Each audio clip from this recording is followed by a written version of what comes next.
മിശിഹായിൽ പ്രിയമുള്ള സഹോദരി സഹോദരന്മാരെ, പ്രിയമക്കളെ, ഈ പ്രഭാതത്തിൽ 1 യോഹന്നാൻ 3:2 First letter of St. John, chapter 3, verse 2. പ്രിയപ്പെട്ടവരെ, നാം ഇപ്പോൾ ദൈവത്തിന്റെ മക്കളാണ്. നാം എന്തായി തീരുമെന്ന് ഇതുവരെയും വെളിപ്പെട്ടിട്ടില്ല. എങ്കിൽ ഒരു കാര്യം നാം അറിയുന്നു: അവിടുന്ന് പ്രത്യക്ഷനാകുമ്പോൾ നാം അവിടുത്തെ പോലെയാകും. അവിടുന്ന് ആയിരിക്കുന്നത് പോലെ നാം അവിടുത്തെ കാണുകയും ചെയ്യും. മരണാനന്തര ജീവിതം ഏത് രീതിയിലായിരിക്കുമെന്ന് നമുക്ക് വ്യക്തമല്ല. നമ്മുടെ ജീവിതത്തിൽ സംഭവിക്കുന്ന മാറ്റം എന്തെന്ന് നമുക്കറിവില്ല. മരണശേഷം വലിയ മൂടൽമഞ്ഞിലേക്ക് പ്രവേശിക്കുന്ന പ്രതീതിയാണ് നാം മുന്നിൽ കാണുന്നത്. യോഹന്നാന് മരണാനന്തര ജീവിതത്തെപ്പറ്റി വ്യക്തമായ ബോധ്യമുണ്ട്. ദൈവ സാന്നിധ്യം അനുഭവിക്കുന്നവർ ദൈവ സ്വഭാവത്തിന് അംശങ്ങളാകുന്നതിനാൽ ദൈവമക്കളാണ്. എന്നാൽ ദൈവ സാന്നിധ്യം നമ്മുടെ അനുഭവത്തിൽ പൂർണ്ണമല്ല. കർത്താവായ ഈശോ ജീവിക്കുന്നത് നമുക്കറിവുണ്ട്. പക്ഷേ ജീവിക്കുന്ന ഈശോയുമായുള്ള കൂട്ടായ്മയും അപൂർണമാണ്.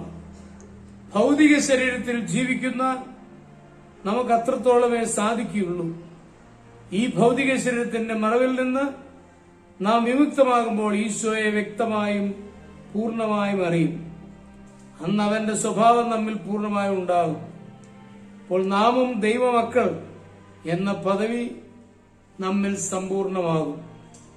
ഈശോ മിശിഹായെ മുഖാമുഖമായി കാണുമ്പോൾ അവനെപ്പോലെ നാമമായി തീരും.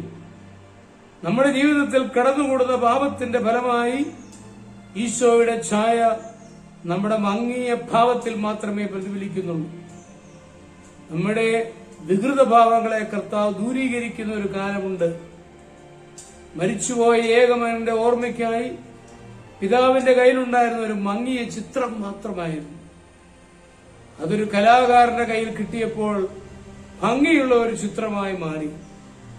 കർത്താവിന്റെ കയ്യിൽ നാം ആകുമ്പോൾ നമ്മെ അദ്ദേഹം രൂപലാവണ്യമുള്ളവരാക്കും.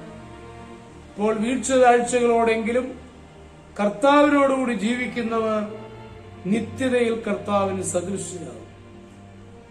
ഇപ്പോൾ അപൂർണരെങ്കിലും ക്രിസ്തുവിന്റെ ഛായയുള്ളവർ നിത്യതയിൽ തന്റെ പൂർണ്ണ ഛായയുള്ളവരാകും. അതിനായി നമുക്ക് ആഗ്രഹിക്കാം, പ്രാർത്ഥിക്കാം.